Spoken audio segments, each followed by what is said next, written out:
গত কয়েকদিন দেশব্যাপী সংখ্যালঘুদের উপর ভাঙচুর, লুটপাট, নির্যাতনের ঘটনা বিচার বিভাগীয় তদন্তপূর্বক দোষীদের উপযুক্ত শাস্তির ব্যবস্থা এবং নিরীহ সংখ্যালঘুদের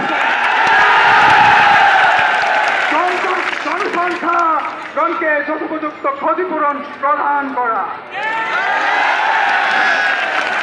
আমাদের 2 নম্বর দাবি হচ্ছে সীমান্ত সংলগ্ন যেসব অঞ্চলে মানুষের ঘরবাড়ি ছেড়ে সীমান্তে চলে যাওয়ার তথ্য পাওয়া গিয়েছে তাদের উপযুক্ত নিরাপত্তা ও সম্মানের সহিত নিজ করে ফিরিয়ে আনা।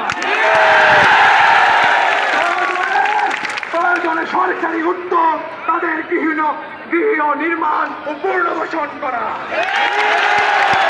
আমাদের 3 নম্বর দাবি হচ্ছে হিন্দু ধর্মীয় কল্যাণ ট্রাস্টকে পূর্ণাঙ্গ রূপে হিন্দু ফাউন্ডেশন হিসাবে নিবন্ধন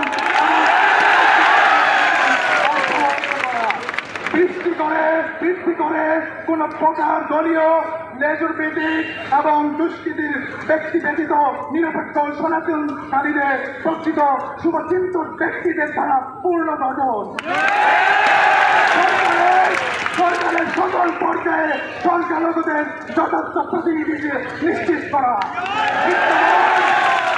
বিদ্যমান জাতীয় মানব অধিকার কমিশনের ন্যায় বিভাগ স্বতন্ত্র জাতীয় সংখ্যালঘু সুরক্ষা কমিশন গঠন, যা সংখ্যালঘুদের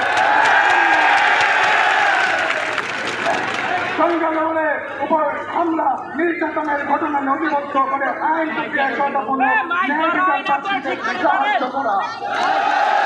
সংখ্যালঘুদের বাড়িঘর, ব্যবসা প্রতিষ্ঠান, ধর্মীয় স্থাপনা বিশেষ নিরাপত্তা প্রদান এবং আক্রমণের ঘটনায় যথার্থ পদক্ষেপ গ্রহণ করা। পরিস্থিতি পূর্ণরূপ স্বাভাবিক না হওয়া পর্যন্ত সেনাবাহিনীকে এই ব্যাপারে দায়িত্ব প্রদান করতে হবে। বিশেষ সংখ্যালঘু সুরক্ষা আইন প্রণয়নের মাধ্যমে বিশেষ গুরুত্বের সাথে সংখ্যালঘুদের মন্দির, ঘরবাড়ি প্রতিষ্ঠা, ভাঙচুর, লুটপাটের দ্রুততম সময়ে বিচার ও দৃষ্টান্তমূলক শাস্তি গ্রহণ করা যাবে। 8 নম্বর, সংখ্যালঘুদের ধর্মীয় অনুষ্ঠান উৎসব নির্বিঘ্নে যথাবিধি পালন হওয়ার ব্যাপারে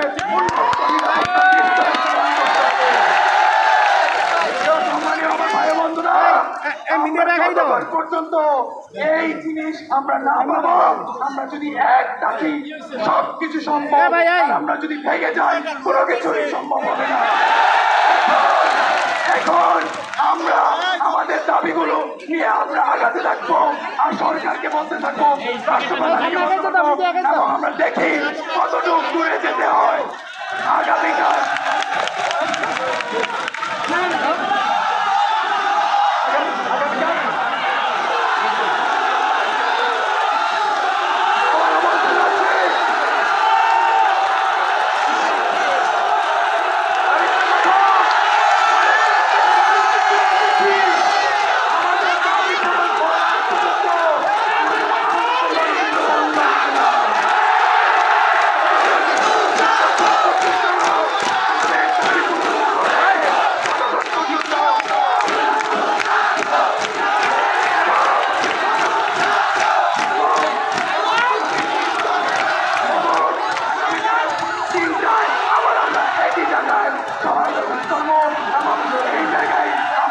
সবাই একত্র